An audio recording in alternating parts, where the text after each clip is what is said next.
can see, it's not so clean anymore. So I love white shoes, but as you can tell, white shoes don't stay clean for very long. So making a trail shoe in white pretty much guarantees it's not going to stay that way. So I really like the look and design of this shoe.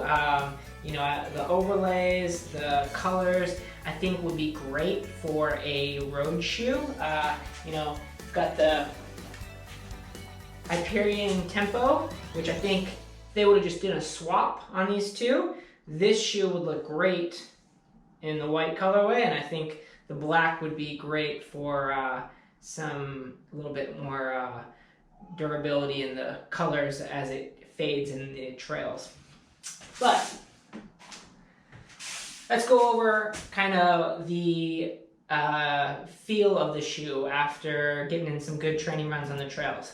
So I was able to take this shoe on a few different styles of trails, some softer trails, took it on the road a little bit too. I previously mostly trained on the trails in the Brooks Caldera, and I like that shoe because it's pretty soft and pretty durable, so I like I get some cushioning if I want to run on the roads a little bit, you know, road to trail if it's not just starting on the trail.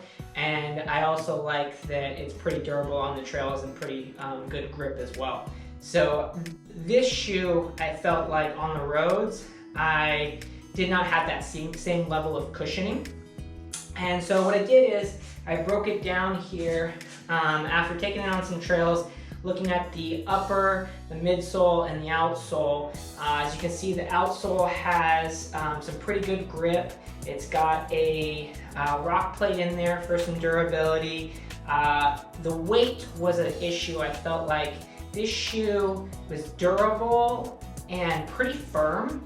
And so I felt like if it was gonna be firm and durable, it would be good as like a up-tempo kind of workout or race shoe, but in the shorter trail races, maybe anything below a 50K. And but by adding a little bit extra weight, I think in that outsole, you're getting a you know, it's kind of crossing paths on what I would use it for. And so broke it down by comfort and durability in the upper, midsole, and outsole. So I based it out of 3 X's. 3 is the best on the scale, and 0, none of them got a 0, so that's a good sign. And so looking at durability here, it's a really durable shoe. Aside from the colorway and getting dirty, I feel like it's a pretty rugged shoe. One issue I did have with the upper was the laces kind of frayed a little bit here. And so that was my only issue in the durability. I feel like the overlays give it some good structure and support that's going to make it pretty durable on some of the harder trails. So in the upper, I gave it 2 stars. Like I said, it would have been 3 stars if it wasn't for the fraying of the laces as it picks up on some rocks and stuff.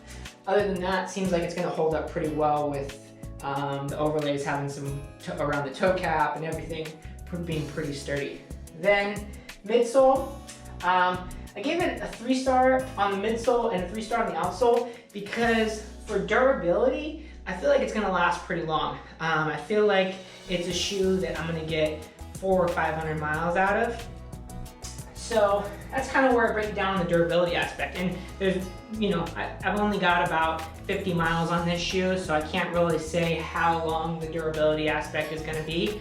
But as far as just, you know, putting it through some tough trails, it's been pretty strong so far. Took it up some pretty steep trails, and I was really impressed with how well it gripped for how thin the lug depths are on the bottom of the tread.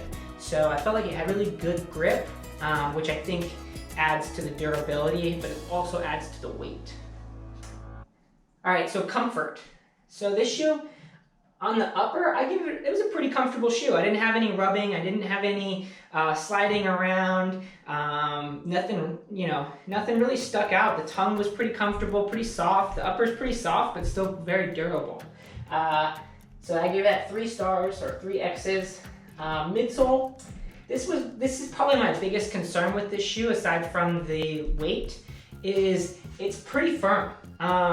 I think a lot of people are comparing it to the Brooks Hyperion Tempo, and I like the Brooks Hyperion Tempo because it's a soft midsole and it's a really comfortable, flexible shoe. This is not a flexible shoe. It's very rigid, which I think is great, giving it some responsiveness that maybe I would use in a race, but like I said, the downfall being that it is a little bit heavier than I would like. So that's the midsole. Outsole, like I said, it gave him some pretty good grip. I really liked the way it was responding out there. Comfort-wise, I kind of play it into the midsole because I don't feel that softness. I feel a lot more rigidity. And so because of that, I gave it 2 stars instead of, or 2 X's instead of stars instead of, or 2 X's instead of 3. So some other interesting things about this shoe is it's got a little strap there on the back for gaiters. I never use gaiters, so I won't comment on that. I do like having a little pull strap to on the heel. So the pull tab, if anything, I would switch the gaiter strap for a pull tab on the heel. Yeah, my 2 main concerns with the shoes is the weight and the comfort as far as softness. It wasn't uncomfortable as in I'm out there running and ow, these hurt. I never really thought, oh, these shoes hurt under my feet. I just never felt like I had a lot of cushion under my feet. And so, like I said, I would use it as a race responsive shoe, but the fact that it's, you know, over 9 ounces has me a little concerned to be racing in. And then the fact that it's not cushioned enough for the longer distances just kind of leaves me with, okay, it's a good shoe, but what would I use it for?